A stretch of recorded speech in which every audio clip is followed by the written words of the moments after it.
once you've defined your core KPIs for your processes and you have your process maps so you understand how those happen, now it's time to actually create your metrics and your data around that. And so first thing that you got to identify is, do we actually have the data points necessary to create this KPI that we've defined? If you do, excellent.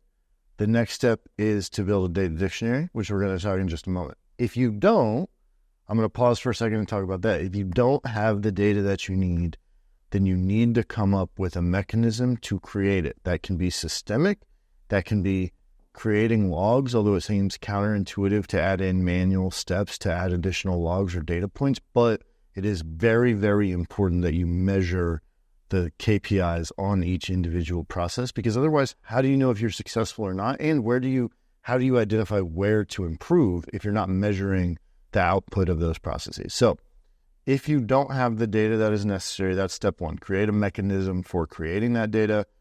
Give it a little bit of time, a couple of weeks, a month, and then start collecting the data so that you can start to build the measurement system. Once you have the data, the next step is to create a data dictionary, which means clearly defining the KPIs. And what I mean by that, because we talked about identifying the KPIs earlier, what I mean by definition is that you can have scenarios where people say the same words, they think they mean the same thing from a metric perspective, but in their heads, they define it slightly differently. And so the output is different. That's very dangerous, because if you have data analyst A over here who defines lead time as starting at point A and ending at point B, and they calculate it that way. And then you have data analyst over here who calculates lead time as starting at point A but ending at point C, and they calculate it that way. Then people will get the reports from these two different data analysts. They'll think they're looking at lead time, which should be the same metric. It's not actually the same metric, though, because they both define it differently in their heads, and it won't match. That will create a lack of confidence in your data. It will really make it difficult for you to get buy-in from the organization to use your data elements. And that's going to be very problematic, because a critical component to having success in this is getting people to buy into data-driven decision-making. So what you want to do to take away that variability of definition is you want to create a data dictionary. Now, some organizations, as you get more mature into data architecture, are going to have a system that will facilitate the creation of a data dictionary or a business glossary. But I'm sharing my screen. I'm going to show you an overview of a word-based data dictionary that anybody could create.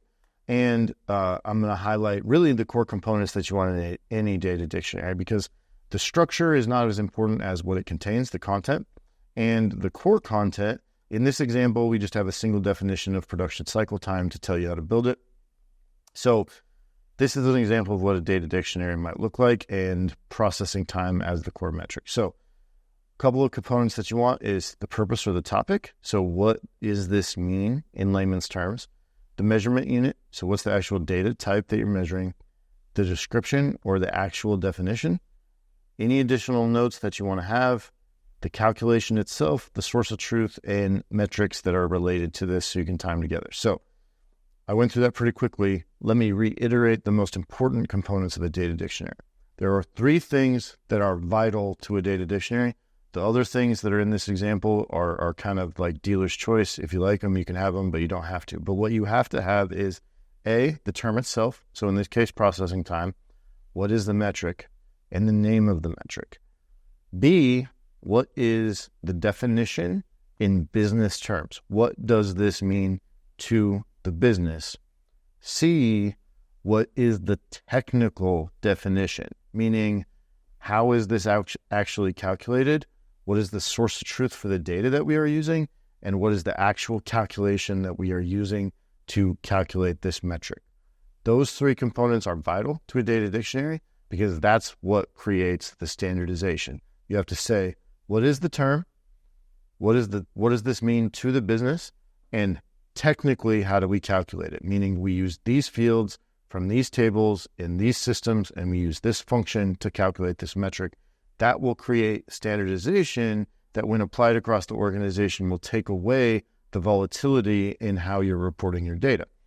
That's very important to deliver consistent and accurate data across the organization. So once you have that data dictionary, now you have clear definitions and basically instructions on how to build these KPIs.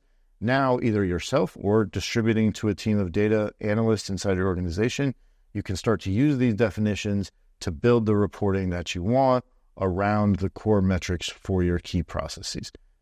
In our next video, we'll talk about how you start to use that data once you have some of that data on your core processes.